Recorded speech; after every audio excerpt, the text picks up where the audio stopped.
繼續來看南韓真有人氣的女子團體 TWICE， 在台北大巨蛋開3場的演唱會，昨暝煞鼓。講歌迷發現，來自台灣的查某囡仔周子瑜表演到一半，突然間流目屎。事後周子瑜講，當時的心情真複雜，常常真想要哭。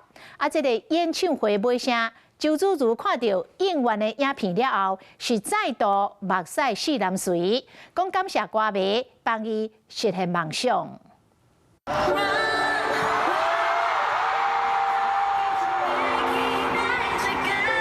台灣的查某囝轉來呀，TWICE主路開唱歌，現場的氣氛熱滾滾。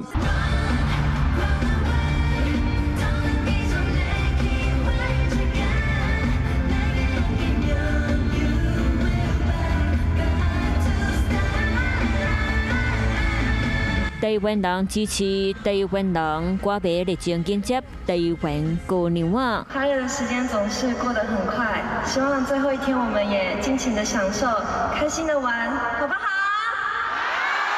雖然有歡喜時刻，不過歌迷看到，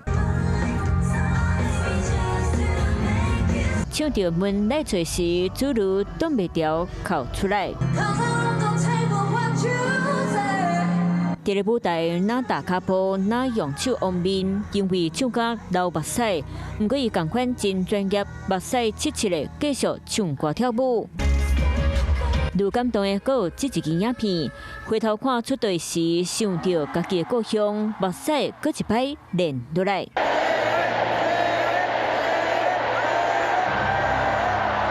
在這邊，我也想要感謝你們，因為我也有夢想，就是我的夢想就是和成員們一起來到高雄和台北演唱會，所以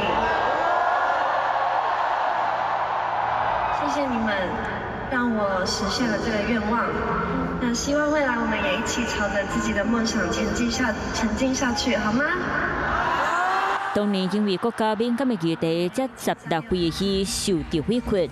國家因為安尼無法度轉來故鄉回唱，如今出道10週年，美夢成真，心情複雜。